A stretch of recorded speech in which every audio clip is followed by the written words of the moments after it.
And I'm curious, why do you think there's just so much, and maybe you disagree, but why do you think there's so much misunderstanding about how the economy works, how markets work?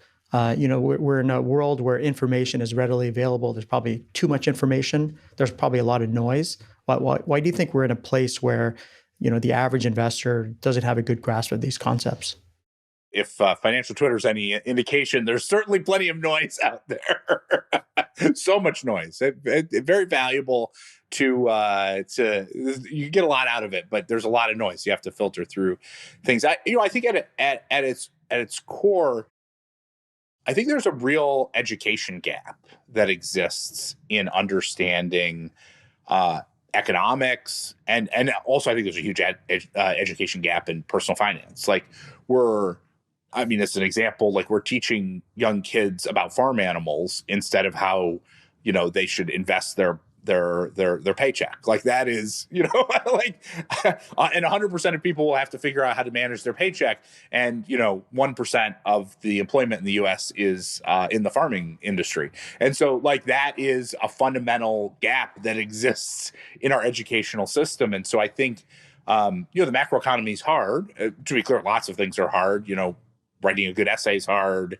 Understanding physics is hard. There's lots of different things that are hard, but we don't spend time societally in prioritizing a deep, rich understanding of macroeconomics when it is a thing that affects everyone's lives every single day, which is kind of incredible in a way that you live your life and you make your personal decisions. When the mortgage rate goes down, any person in the market who's thinking about buying a house, which is 2/3 of the people in the U.S. own houses, it affects all of those people, and yet we don't talk about it. And so I think that's a real gap, and I think it's particularly a gap that is harmful for those people who don't have access to this information. I think, increasingly it's becoming more available and understandable for, in various channels, but there's still not a good canonical way in which we educate people in the way that we do biology,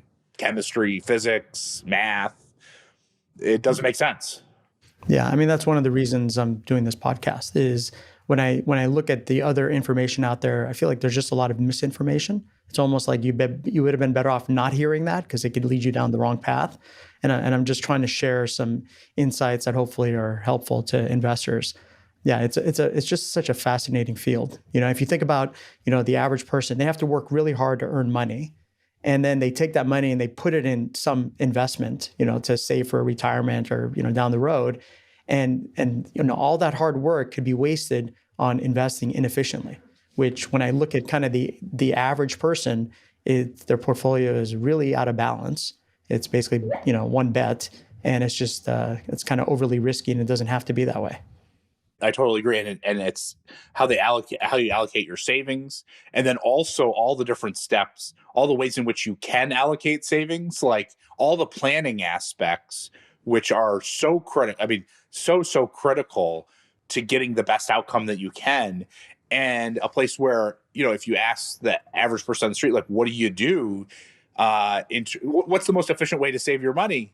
It is not obvious, right? We don't have these conversations with the everyday person about how best to save, how best to structure it, how best to create a great portfolio. All of those things, there's a huge gap in terms of the education. It's the role. The great thing is there's also tons of advisors out there who really understand this stuff well, and are out there trying to educate their clients and put them in the best position. So I think there's a great force for good that's out there to do this in a better way. But there's still a huge gap between what the man on the street understands and what is actually available to them, and how to best implement a portfolio.